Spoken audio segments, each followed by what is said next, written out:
오늘 하나님의 말씀은 시편 7장의 17절입니다. 구약 성경 808페이지 쪽에 있습니다. 시편 7장 17절입니다. 봉독해 드리겠습니다. 내가 여호와께 그의 의를 따라 감사하며 지존하신 여호와의 이름을 찬양하리로다. 아멘. 우리 전도사님 건강을 위해서 여러분 특별히 기도해 주시기 바랍니다.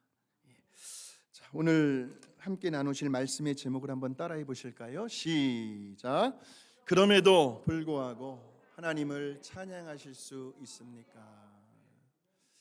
저 제목을 바꾸어 말한다면 지금 하나님을 찬양할 수 없는 상황입니다. 현실은 하나님을 절대로 찬양할 수 없는 환경이죠. 왜 살다 보면 정말 힘에 부칠 때가 있어요. 나이가 들었다고 해서가 아니고 자꾸 주변에서 누군가가 나를 힘들게 할 때가 있다는 말씀이에요. 심신이 괴롭고요, 고통스러운 일들이 그냥 한 번 딱 겪고 그 다음에는 안 왔으면 좋겠는데 마치 파도가 주기적으로 밀려오는 것처럼 그렇게 그냥 정해진 시간도 아닌데 수시로 그냥 때때로 우리에게 다가와서 우리를 힘들게 할 때가 있어요. 제가 한신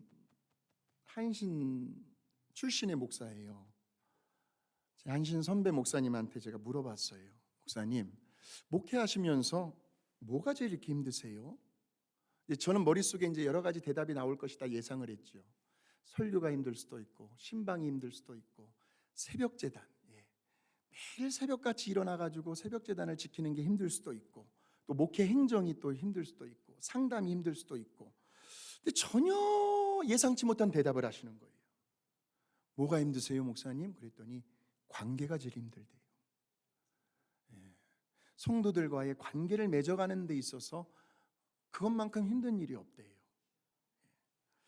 저와 여러분도 마찬가지일 것입니다. 대부분의 경우가 사람과의 관계 속에서요, 이 서로 주고받는 말을 통해서 참으로 난처하고 오해를 받고 오해를 주고 곤란한 일을 겪을 때가 있다는 말씀이죠. 그럴 때에 그 문제들, 그 갈등들, 그 고민거리를 저와 여러분이 어떻게 대처해 나가느냐에 따라서 그것이 우리에게 스트레스를 가져오고 저주가 될 수도 있고 그것이 우리에게 축복이 될 수도 있어요. 그래서 오늘은 저와 여러분의 인생에 어려움이 닥쳐왔을 때 그 고난을 어떻게 유익함으로, 어떻게 축복의 기회로 바꿀 수 있는지 그 비결에 대해서 여러분과 함께 말씀을 나누어 보려고 합니다. 혹시 여러분이 가지고 계시는 성경, 이 성경 거기에 보시면 오늘 우리가 읽었던 시편 7편의 제목이 나와 있어요. 자, 뭐라고 나와 있는지를 한번 보세요. 오늘 아주 중요한 포인트입니다. 자, 여러분이 가지고 계시는 성경은 개역 개정일 텐데 다윗의 시가연 만나보세요. 다윗의 시가연, 베냐민인 구시의 말에 따라 여호와께 드린 노래라는 제목이 있을 겁니다.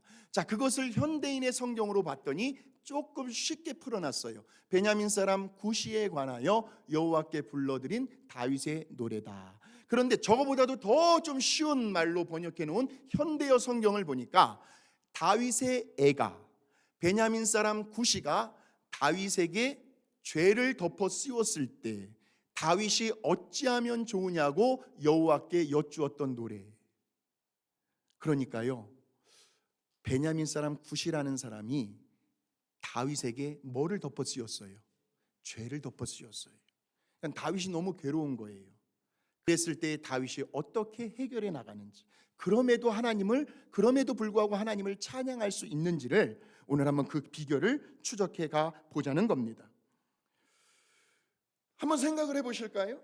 누군가가요, 다들 경험해 보셨을 겁니다. 저와 여러분에게 우리가 하지도 않았거든요. 우리가 짓지도 않은 죄를 온통 덮어 씌웠을 때 억울해서 어떻게 살아요? 아마 밥맛도 없을걸요. 잠도 못 주무실걸요. 억울해서 분통이 터져서 죽을걸요. 그러니까 지금 이 시의 배경은 다윗이 사울 왕에게 쫓겨다니고 있을 때, 그래서 많은 원수들이 다윗을 대적하고 모함하며 사회적으로 아주 매장시켜 버리려고 다윗에게 어려움을 주고 있을 때였어요. 그런데 그 주동 인물이 누구였냐면 베냐민 사람 굿이라는, 이름도 참 뭐 같아요. 굿이라는 사람. 저도 몰랐어요. 저도 이번에 말씀을 준비하면서 저 베냐민 사람 굿이에 관하여 처음 접하게 되었어요. 그렇게 성경을 많이 봤는데, 근데 모를 수밖에 없는 게 성경에는 저 사람에 대한 이야기가 한 번도 나오질 않아요. 다만 신호는 불분명합니다. 그러나 아마도 사울 왕의 친척 가운데 한 사람으로 다윗을 중상모략한 인물로 추측은 할 수 있습니다. 바로 저 한 사람 때문에 지금 다윗이 기가 막힌 일을 경험하고 있는 거예요. 어떻게 인간의 탈을 쓰고 저렇게도 다윗을 모함하고 힘들게 하는지, 그 내용들이 시편 7편에 다 나와 있다는 거죠. 여러분 나중에 집에 가셔서 시편 7편을 한번 정독해 보시길 바랍니다. 다윗이요 너무너무 억울한 거예요. 자, 다윗의 심정을 한번 느껴보실까요? 자, 1절에서 5절까지의 말씀입니다. 여호와 나의 하나님이시여, 내가 주를 의지합니다. 나를 쫓는 모든 자에게서 나를 구해 주소서. 그렇지 않으면 그들이 사자같이 나에게 달려들어 갈기갈기 찢어도 나를 구해줄 자 없을 것입니다. 여호와 나의 하나님이시여, 내가 만일 누구를 해쳤거나 나와 화목하게 지내는 자에게 악을 행하였거나 이유 없이 내 원수를 약탈하였다면 내가 내 벌 달게 받겠습니다. 그런데 아니에요. 내 원수가 나를 붙잡아 땅바닥에 짓밟아 죽이고 내 영광이 흙 속에 묻히게 하소서. 그러니까 지금 다윗은요, 하나님 앞에서 자신은 잘못을 한 적이 없다는 거예요. 자신은 떳떳하다는 거예요. 그런데 이 베냐민 사람 굿이를 비롯해서 다윗을 못 잡아먹어 안달이 난 사람들이 지금 다윗을 비난하고 있습니다. 매도하고 있어요. 모함하고 있습니다. 애매한 소리를 하고 막 다녀요. 지금 사울 왕에게 쫓겨다니고 있는 다윗을 아주 매장을 시켜버리려고 혈안이 되어 있습니다. 마치 2절에 나와 있는 말씀처럼 먹잇감을 노리고 있는 사자같이 그들이 다윗을 찢고 물어 뜯으려고 작정하고 있어요. 바로 그 대표적인 인물이 누구라고요? 베냐민 사람 굿이라는 거예요. 잠언서 18장 21절에 보시면 이런 말씀이 있습니다. 죽고 사는 것이 어디에 달려 있어요? 혀의 힘에 달렸나. 혀를 쓰기 좋아하는 자는 혀의 열매를 먹으리라. 내 입에서 나간 말은 반드시 내가 말한 대로 열매를 받을 것이다. 그러니까 자, 야고보서 3장 8절에도 한번 보실까요? 혀는 능히 길들일 사람이 없나니 쉬지 아니하는 악이요 죽이는 독이 가득한 것이라. 아하, 그렇구나. 한 사람을 죽이고 살리는 가장 강력한 무기는 뭐라고요? 혀. 이 혓바닥, 혀에 달려 있다는 거예요. 여러분 공감하십니까? 사람 죽이는 거 어렵지 않아요. 그래서 말로 사람을 살리기도 하고요. 그 대표적인 예가 하나님께서 태초에 말씀으로 천지를 창조하시니라.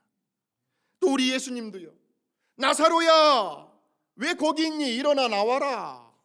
말씀으로 한 사람의 생명을 살리셔요. 자, 그래서 잠언서 16장 24절에 보니까요, 선한 말은 꿀송이 같아서 마음에 달고 뼈에 양약이 되느니라. 선한 말은 상대방의 마음을 기쁘게 해주는 거예요. 뼈에 양약이 된다는 말은 내 입에서 나오는 말 한마디로 상대방을 치료할 수도 있다는 말씀이에요. 동시에 말로 사람을 죽이기도 합니다. 여러분, 왜 유명한 연예인들이 SNS에 보면 수많은 악플들이 달리잖아요. 그 악플들을 보면서요, 그렇게 유명했던 연예인들이요, 우울증에 빠져요. 너무 우울증이 심할 경우에는 자살까지도 하는데, 저는 처음에는 이해는 못했어요. 20대가 자살을 하고요, 30대가 죽음을 택합니다. 저렇게 죽을 힘으로 살아야지 왜 죽어? 이렇게 말 함부로 하면 안 돼요. 당해보지 않고서는 말할 수가 없어요. 본인이 직접 겪어보지 않고는 설명할 길이 없어요. 요지는 뭐예요? 말로 사람을 죽일 수 있다는 거예요. 그런데 참 희한한 것은요, 누군가를 칭찬해주는 좋은 말, 선한 말들은 잠깐 반짝였다가 금세 사라져버립니다. 연기처럼. 사람들이 잘 전하려고 하질 않아요. 물론 앞에서는 얼마든지 칭찬할 수 있어요. 얼마든지 그 사람에 대해서 좋게 평할 수 있어요. 그런데 그 사람이 없는 상황에서 그 사람을 물론 칭찬은 할 수 있어요. 그러나 그렇게 오래 하지 않아요. 한마디 짧게 합니다. 왜 그런가 보았더니 그렇게 상대방을 칭찬해주는 내 속에서 은근히 시기와 질투가 올라와요. 모든 사람이 가지고 있는 죄악된 본능이에요. 그런데 누군가를 비난하고 악담하는 말은요, 마치 전염병이 번져나가는 것처럼 순식간에 퍼져나갑니다. 사람들의 입을 오르락내리락 하면서요, 사람들이 재미를 느껴요. 본인이 없을 때 그 도마 위에 자기도 올라갈 것을 생각하지 못하고 서로가 그냥 재밌다고 남 얘기하는 게 제일 재밌거든요. 살이 더 붙여집니다. 과장이 되고요, 확대가 돼요. 그러면 나중에는요, 정말 걷잡을 수 없을 정도로 눈덩이처럼 불어나는 거예요.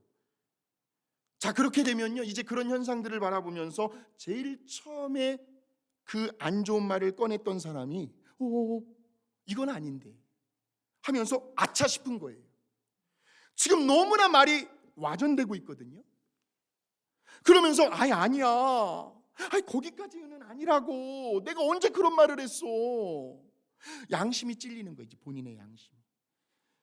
그렇게 너무 나가면 나 고소당해. 큰일 난다고. 그렇게 자신의 실수와 잘못을 뉘우치고 자기가 한 말을 다시 주워 담으려고 해도 그때는 이미 늦었다. 이제는 더 이상 주워 담을 길이 없습니다. 그래서 말이 무서운 거예요. 내 입에서 한번 나간 말은 이건 누구도 다스릴 길이 없습니다. 지금 이 베냐민 사람 구시가요, 다윗이 알지도 못하는 사람이에요. 그런데 다윗을 두고 악한 말을 마구 지어서 퍼뜨리고 있어요. 여러분 한번 상상력을 동원해 보실까요? 지금 구시가 다른 사람들에게 다윗에 대해 지금 뭐라고 말을 전하는지 제가 성경 말씀을 각색해 보았어요. 야, 다윗 저 사람은 인간도 아니야. 평소에 자기와 형제같이 지내던 사람에게 등에 칼을 꽂아 배신을 했다는구만. 어떻게 선을 악으로 갚을 수가 있대? 그저 아무런 이유도 없이 어느 날 불쑥 나타나가지고 그 집안 살림을 몽땅 다 빼앗아 갔다는구만. 야, 나 참 다윗 그렇게 안 봤는데. 세상에 날강도도 그런 날강도가 어디 있겠나. 그러니 이번 기회에 지금 사울 왕에게 쫓기고 있는 다윗을 우리가 한번 잡자. 그래서 사울 왕에게 끌고 가자. 그러면 왕이 우리에게 큰 상을 허락해 주시지 않을까 하고 지금 사람들에게 퍼뜨리고 다니는 거예요. 그러니까 지금 다윗이 처한 상황에서 보면 구시가 하는 말이 마치 그럴듯하게 들려요. 왜요? 지금 다윗은 사울 왕에게 쫓겨다니는 신세이기 때문에. 얼마든지 다윗이 그런 잘못을 저지를 수 있겠다 라고 사람들이 판단하고 생각할 수 있는 충분한 상황을 지금 다윗이 지나가고 있거든요. 궁핍해요. 다윗이 지금 안정이 안 됐어요. 바로 이러한 악한 소문들 때문에 다윗은 도저히 괴로워서 견딜 수가 없었습니다. 그 누구에게도 내가 어디 그런 사람이냐고, 나 모르냐고, 당신 나 겪어보지 않았냐고, 그러니 제발 내 말 좀 믿어달라고, 내 편 좀 되어달라고 할 수 있는 상황도 아니었어요. 그래서 다윗이 누구에게 나아갑니까? 적어도 하나님만큼은 자신의 그 선한 마음을 알아줄 거라 생각하고 하나님 앞에 나아가 하소연을 합니다. 그것이 3절에서 5절 말씀이에요. 여호와 나의 하나님이여, 만일 내가 누구를 해쳤거나 나와 화목하게 지내는 자에게 악을 행하였거나 이유 없이 내 원수를 약탈하였다면 하나님 제발 제가 받겠습니다. 그런데 아니에요. 내 원수가 나를 붙잡아 땅바닥에 짓밟아 죽이고 내 영광이 흙 속에 묻히게 하소서. 이런 뜻이에요. 하나님, 저하고 화친한 자를 제가 악으로 갚은 적이 없어요. 심지어는 내 대적들에게서도 아무런 이유와 까닭 없이 남의 물건들 갈취하고 빼앗은 적 없어요. 하나님 아시잖아요. 그러면서 다윗은 6절에서 10절에 이렇게 얘기를 해요. 여호와여, 분개한 마음으로 일어나소서. 미쳐 날뛰는 나의 대적들을 막아주시고 나를 위해 심판을 내려주소서. 모든 민족들을 주 앞에 모으시고 위에서 그들을 다스리소서. 주는 모든 인류의 심판자이십니다. 여호와여, 나의 의로움과 성실함에 따라 나를 심판하소서. 의로우신 하나님이시여, 사람의 마음을 깊이 살피시는 주여, 악인들의 악을 끊고 의로운 자를 안전하게 하소서. 나의 방패는 하나님이시고 그는 마음이 정직한 자를 구원하십니다 하는 거예요. 지금 베냐민 사람 구시를 중심으로 이렇게 말도 안 되는 모함과 악담과 거짓된 헛소문이 난무하고 있는 이 상황 속에서요, 이제 우리는 다윗이 어떻게 그 죽고 싶을 정도의 상황을 헤쳐나가고 있는지를 유심히 볼 필요가 있어요. 그럼에도 불구하고 다윗이 하나님을 찬양할 수 있는지를 우리는 보셔야 하는데, 지금 베냐민 사람 구시가 아무런 이유 없이 다윗을 대적하고 있어요. 그렇다고 다윗이 무슨 그에게 개인적인 손해를 입힌 적도 없어요. 전혀 모르는 사람이에요. 그럴 때 여러분, 이 구시가요, 사람들 앞에서 다윗을 비난하고 다녀요. 다윗이 하지도 않은 일을 했다고 거짓 증거를 하고 다녀요. 그러니 미치고 뛰고 팔짝 뛰죠. 그럴 때 여러분, 다윗의 심정이 어떠했을까요? 다윗이 어떻게 대처했을까요? 구시를 데려다가 당신 나에게 무슨 억하심정 있냐고, 왜 나만 보면 못 잡아먹어서 안달이냐고 삼자 대면을 하고 따지고 들었을까요? 여러분, 삼자 대면하면요, 그거는 더 안 좋은 방향으로 가요. 그건 좋은 방법이 아니에요. 아니면 자기의 부하를 몰래 보내요 구시를 주도 새도 모르게 살해하라고 지시를 내렸을까요? 아니면 아주 무서운 말로 위협을 하고 협박을 하여 더 이상 구시가 비난하지 못하도록 그의 입을 다물게 했을까요? 분명 다윗도 사람인데 감정적으로 심한 갈등과 고뇌를 겪었을 거예요. 여기에서 이 갈등이라는 것은요, 내가 하고 싶은 대로 내 마음대로 할 수 없는 상황 속에 놓여 있을 때 그때 느껴지는 고통을 갈등이라고 해요. 어떻게 나도 할 수가 없어요. 그래서 순간 다윗의 마음에도 분노가 치밀어 올랐습니다. 자, 그것이 어디에 표현이 되어 있냐면 11절에서 16절의 말씀. 하나님은 의로운 재판장이시므로 악인들에게 매일 분노하신다. 사람이 회개하지 아니하면 하나님이 칼을 가실 것이다. 그가 활을 당겨 이미 쏠 준비를 하셨다. 그는 죽이는 무기를 갖추시고 불붙는 화살로 겨냥하고 계신다. 악인이 악을 품고 못된 것을 임신하여 거짓을 낳았구나. 그는 자기가 판 함정에 자기가 빠지고 말았다. 악인은 남을 해하려다가 자기가 손해를 보고 자기 폭력에 자기가 다칠 것이다. 얼마나 속상했습니까? 지금 다윗이 얼마나 분통이 터지고 화가 났으면요, 그가 사용하고 있는 단어들을 한번 보세요. 분노하시는 하나님, 회개하지 않는 자를 위하여 칼을 갈고 계시는 하나님, 불화살을 사용하시는 하나님. 벌써 이런 구절들 속에서 우리는 지금 다윗의 심정이 어떠한지를 엿볼 수가 있어요. 그러면서 다윗은 베냐민 사람 구시를 비롯한 그 악한 무리들을 향하여 14절에서 이렇게 말합니다. 악인이 거짓을 낳았도다. 무슨 말이에요? 모두가 다 거짓말쟁이들이더라. 그리고 그들은 모두가 다 자기들이 판 웅덩이에 빠져서 다시는 헤어나오지 못할 거라고 그들에게 저주를 퍼붓습니다. 다윗은 참 솔직해서 좋아요. 그들이 지어낸 모든 거짓말들이 1000배, 10,000배로 다 자기들에게 돌아갈 것이다라고 저주를 하고 있어요. 그런데 놀라운 사실은요, 다윗이 이렇게 자기 속에 있는 안 좋은 감정들을, 그 분노의 폭풍들을 다 쏟아낸 다음에 누구 앞에서요? 사람 앞에서 하면 큰일 납니다. 다윗은요, 사람 앞에서 하지 않았어요.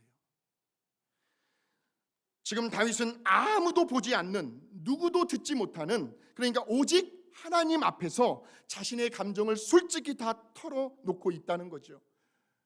왜? 그러면 속이 후련하잖아요. 속이 후련해요.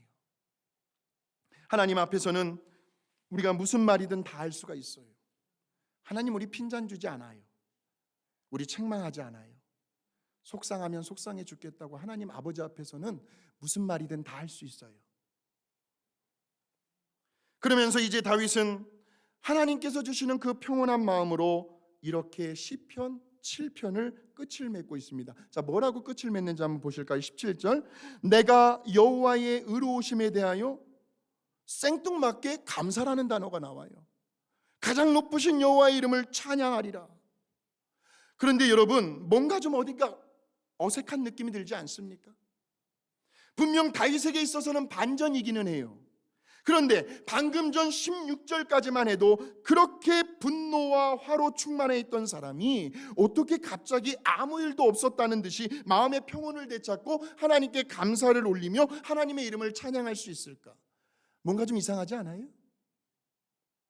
우리는 여기에서 16절과 17절 사이에 긴 여백을 볼 수 있어야 합니다.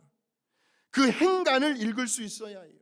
16절과 17절 사이에 눈에 보이지 않는 영적인 믿음의 공간 속에서 도대체 다윗에게 무슨 일이 일어났나? 아마도 다윗은 하나님 앞에서 그렇게 불같은 격정을, 속에 있는 속상한 감정들을 다 쏟아낸 다음에 이제는 더 이상 할 말이 없었을 거예요. 입을 다물었을 겁니다. 왜요? 그냥 혼자서 다 퍼부었거든요. 속이 시원할 때까지. 그리고는 곰곰이 자기가 했던 말들을 되짚어 보았을 거예요. 그러면서 비록 속은 시원하고 후련하였을지 몰라도 그렇게 거짓말을 지어낸 베냐민 사람 굿이나, 물론 하나님 앞에서라고는 하지만 누구도 듣지는 않았다는 거죠. 그런데 그렇게 속에 있는 분노의 감정을 말로 다 쏟아낸 자기 자신이나 뭐가 다를 바가 있는가? 굿이나 나나 50보 100보 똑같은 한심한 생각이 들면서 나도 똑같은 놈이구나. 바로 이러한 갈등 속에서 이제 다윗은 선택을 해야 합니다. 비록 굿이로 인하여 마음이 상했어요. 억울한 일을 당했다 손치더라도, 그런데 그 순간 다윗은 내가 굿이와 똑같은 사람이 될 수는 없다 라고 판단을 합니다. 그래서 분노의 호흡을 가라앉힌 후에 다윗은 이렇게 결심을 해요. 내가 지금 당하고 있는 이 모든 억울한 일들을 전지전능하시고 공의로운 재판장이 되시는 하나님의 손에 다 넘겨드리자. 그리고 내 입으로는 더 이상 죄를 짓지 말자. 거룩하신 하나님의 이름을 찬양하자. 그래서 나온 구절이 바로 저 17절의 말씀이에요. 내가 여호와께 그의 의를 따라 감사하며 지존하신 여호와의 이름을 찬양하리로다. 다윗의 생애를 보게 되면요, 정말 다윗처럼 수많은 역경과 환난, 위기와 시련을 겪었던 사람도 드물 겁니다. 어떤 인물도, 성경에 나오는 사람도 다윗만큼 고난을 겪진 않았어요. 그런데 결국에 가서는 다윗은 그 모든 갈등들을 극복해내고 승리하는 삶을 살게 돼요. 그 비결이 바로 오늘 본문의 말씀에 담겨 있는 거예요. 그럼에도 불구하고, 여러분, 그럼에도 불구하고 이 말 속에 오늘 저와 여러분이 겪고 있는 그 수많은 일들을 한번 적용해 보시기 바랍니다. 건강의 문제예요? 경제적인 문제예요? 자식들의 문제예요? 배우자의 문제예요? 우리 하나님이 제일 기뻐하시는 것은요, 용서하시고 들으세요. 주일 성수입니다. 직장과 사업장의 문제예요. 사람들과의 관계의 문제예요. 신앙의 문제, 내 믿음의 문제예요. 앞날의 문제예요. 그 어떤 문제가 우리 앞에 놓여 있다 할지라도요, 우리는 그럼에도 불구하고 나는 하나님께 찬양을 올리리라. 할렐루야. 이것이 다윗의 승리의 비결이었어요. 그럼에도 불구하고 나는 하나님을 찬양할 것이다. 사랑하는 성도 여러분, 오늘 말씀을 전하고 듣는 저와 여러분이 다윗처럼 어떠한 경우 어떤 상황 속에서도 우리 살아계신 하나님을 찬양할 수 있게 되시기를 바랍니다. 찬양에는 위대한 능력이 있습니다. 우리의 연약함을 극복할 수 있는 능력이 있습니다. 우리의 분노를 잠재울 수 있는 능력이 있습니다. 찬양은 우리의 슬픔을 기쁨으로 바꾸어주는 능력이 있습니다. 절망으로 꽁꽁 잠겨 있었던 우리의 마음의 문을 활짝 열어주는 능력이 있습니다. 모든 원망과 불평을 감사로 바꿔주는 능력이 있습니다. 원수까지도 화해하게 만드는 능력이 있습니다. 그러므로 찬양은 우리들의 믿음의 위대한 고백입니다. 바로 우리들의 그 믿음의 고백이 찬양을 통해서 하나님의 귀에 전달이 될 때 하나님은 우리들의 그 마음을 보시고 그 중심을 보시고, 그래, 내 사랑하는 아들 딸아, 내 믿음대로 될지어다. 네가 찬양하는 그 가사대로 내 삶 가운데 이루어질 것이다 하고 말씀하시며, 때로는 저와 여러분으로 하여금 기적을 체험하게 주신다는 거죠. 오늘 말씀의 제목이 그럼에도 불구하고 하나님을 찬양하실 수 있습니까? 라는 제목으로 설교가 시작되었다면, 이제 설교를 전하고 듣는 이 마지막 시간에는 네, 하나님, 그럼에도 불구하고 나는 하나님을 찬양할 수 있습니다, 그렇게 성령 하나님께서 저와 여러분을 변화시켜 주실 것이고, 이번 한 주간도 찬양 가운데 임하시는 그 살아계신 전능하신 하나님의 능력을 우리 모두가 경험할 수 있게 되시기를 주님의 이름으로 축원합니다. 하나님 감사합니다. 오늘도 우리에게 생명의 말씀, 능력의 말씀, 축복의 말씀 전해주셔서 감사합니다. 어떠한 경우에도, 어떠한 환경과 상황 가운데 놓여 있다 할지라도, 그럼에도 불구하고 살아계신 하나님을 찬양할 수 있는 우리들의 거룩한 입술이 되게 하여 주시옵소서. 순종하는 자녀들의 삶 가운데 하나님은 지금도 역사하십니다. 지금도 우리가 생각지도 못한, 예기치도 못한 방법으로 놀라운 일들을 행하십니다. 하나님은 어제나 오늘이나 영원토록 변함이 없으십니다. 그 하나님을 이번 한 주간 꼭 경험하며 살아가는 복된 한 주간 되게 하여 주시옵소서. 예수님의 이름으로 기도하옵나이다. 아멘.